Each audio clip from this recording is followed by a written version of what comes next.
Pourtant, je bégaye normalement, hein, mais quand je suis devant une caméra, tout ça disparaît. Pas sûr qu'on pourra la garder, celle-là. Je m'appelle Grégory Schmitt. Alors, je m'appelle Gilles. Je suis médecin légiste. Je travaille au laboratoire de la police fédérale à Bruxelles. J'ai 42 ans et je travaille pour les parquets de Bruxelles et du Brabant wallon.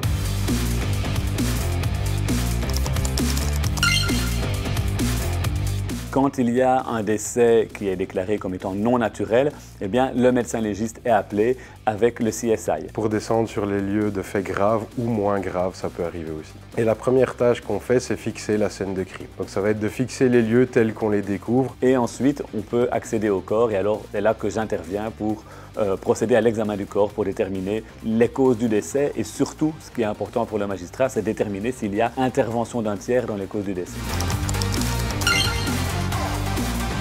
Ça dépend déjà qui arrive le premier sur place. Si c'est nous, on va déjà fixer la scène. On s'habille complètement de la tête aux pieds avec les fameuses salopettes blanches qu'on voit souvent à la télévision. De là, on va fixer la scène avec des photographies principalement. Puis on va commencer alors tout ce qui est le travail sur les fibres et les poils. Pour résumer les choses, le CSI va s'occuper de la scène de crime, va s'occuper des lieux et moi, je vais m'occuper du corps. Ensuite, on va continuer plutôt avec récolter les pièces à conviction qui vont être utiles pour nous, où on pourrait trouver des empreintes, mais les objets ont besoin d'être traités au laboratoire. Et on va terminer alors par mettre de la poudre, la fameuse poudre que tout le monde connaît, pour décider de voir si on a des empreintes. Une fois que ça c'est fait, on libère les lieux pour l'enquête, on va dire tactique à ce moment-là, qui peut commencer à travailler. C'est un peu comme dans un hôpital, un médecin et un infirmier, ils sont obligés de travailler ensemble et ça se passe très très bien. On a des rôles complémentaires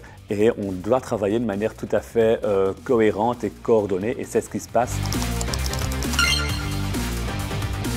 Le dossier qui m'a le plus marqué, c'est évidemment le dossier des attentats. Lorsque j'étais sur place, c'est GSM qui sonnait en permanence, le GSM des proches, évidemment, qui essayait d'appeler. C'était l'odeur qui régnait dans le laboratoire. C'était un mélange de brûlé et sang, un peu comme ça. Donc, ça, c'est le premier truc qui me revient à l'esprit. Avec le docteur Schmitt, on a eu une fois une descente. J'ai glissé sur... c'était un corps qui était en situation de décomposition. C'était une personne qui était décédée depuis, je pense, 3 ou 4 semaines. Et donc, il y avait le liquide putréfactif qui s'était répandu sur le sol. Je suis arrivé, évidemment, j'ai glissé et je me suis retrouvé à genoux dans le liquide de décomposition. J'ai gardé un petit parfum pour le reste de la journée. Particularité du dossier, c'est que la personne est décédée au milieu de son lit et vu l'état de la personne, j'étais obligé de retenir le docteur Schmitt par sa ceinture pour qu'il puisse examiner le corps sans tomber dessus. Marilyn Monroe, j'aimerais bien pour enfin savoir vraiment ce qui s'est passé parce qu'il y a plein de mystères autour de sa mort. Est-ce que c'est un suicide? Est-ce que c'est une overdose de médicaments accidentels? On parle qu'on l'aurait tué également, que ce serait un assassinat. Et donc oui, j'aimerais bien l'autopsier pour essayer de faire la part des choses dans tout ça. Je pense que ce serait participer à l'autopsie de Lemmy Kilmister, qui était le chanteur de Motorhead avec tous les excès qu'il a eus. J'aurais vraiment été curieux de voir son corps autopsié.